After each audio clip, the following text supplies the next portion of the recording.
Há uma coisa muito curiosa, para não dizer estranha, sobre a forma como lidamos com o dinheiro em Portugal. Por um lado, temos esta imagem de um povo poupado que paga as contas sempre a tempo. Mas, por outro lado, os dados mostram que estamos bem na cauda da Europa em literacia financeira. Então, como é que isto é possível? É o que vamos tentar perceber. E o paradoxo está aqui, preto no branco. Quase 86%. É um número impressionante, não é? Pagar as contas a tempo é um comportamento exemplar. Mas depois, olhem para o outro lado. Penúltimo lugar na União Europeia em conhecimentos financeiros. É uma contradição que, sinceramente, custa a entender. Então, a grande questão é esta: como é que estas duas realidades conseguem coexistir? Como é que um comportamento tão certinho convive com tão pouco conhecimento de base? Para encontrar a resposta, temos de ir mais fundo. Temos de perceber o que os números nos estão realmente a dizer. Ok, vamos lá então desemaranhar esta confusão. Porque, à primeira vista, os dados parecem contar-nos histórias completamente opostas. Então, o que os números dizem? Bem, depende de como se faz a pergunta. Há um estudo global da OCDE que até nos põe ali a meio da tabela. Nada de extraordinário. Mas, como se costuma dizer, o diabo está nos detalhes. É que essa pontuação é uma média de várias coisas. E se o nosso comportamento está acima da média, o nosso conhecimento está mesmo lá embaixo, nos últimos lugares. Outros estudos confirmam isto. Ou seja, parece que somos muito bons a seguir as regras, mas talvez não percebamos muito bem porquê. E só para que não restem dúvidas, literacia financeira não é só saber o que é inflação ou um PPR. É a combinação destas três coisas: conhecimento, competências e comportamentos. E em Portugal, o elo mais fraco desta corrente é, sem dúvida, o conhecimento. E isto leva-nos ao ponto central de toda esta questão. A prudência que vemos não parece vir de um conhecimento sólido, de uma estratégia para criar riqueza. Parece vir, isso sim, de um instinto quase de defesa, de um medo profundo de arriscar. É uma estratégia para não perder, em vez de ser uma para ganhar. E essa diferença, como vamos ver, tem um custo bem real. Então, qual é o preço a pagar por este medo todo? Porque as consequências económicas desta falta de conhecimento são enormes e, ao contrário do que se possa pensar, são até bastante fáceis de medir. 192,7 mil milhões de euros. É um número astronómico, difícil até de imaginar. Esta é a quantia recorde que as famílias portuguesas tinham parado em depósitos em 2024. É a materialização pura da aversão ao risco. É dinheiro que, acima de tudo, está simplesmente à procura de um porto seguro.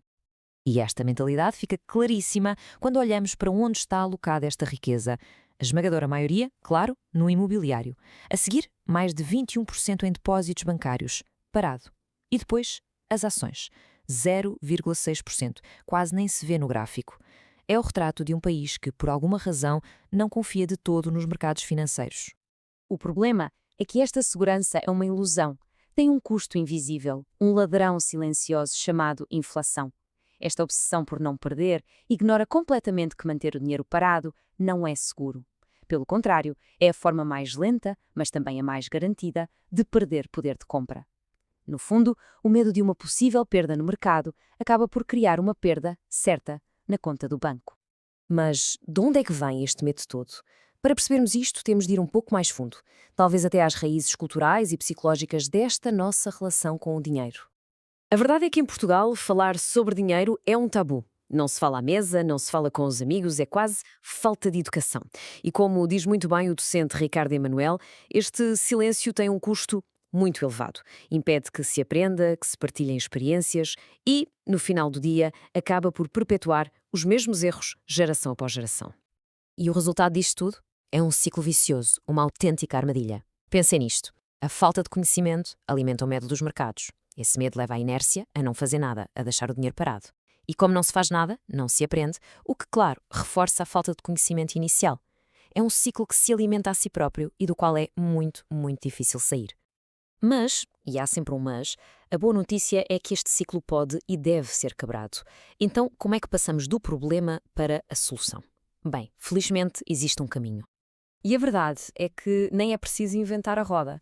Acreditem ou não, Portugal até tem um Plano Nacional para a Formação Financeira desde 2011. O problema, como quase sempre, está na execução. A nossa abordagem nas escolas é esporádica, para ser simpático. Agora, se olharmos para um país como a Finlândia, a história é outra. Lá, a educação financeira é obrigatória, é transversal a várias disciplinas e começa-se desde o ensino primário.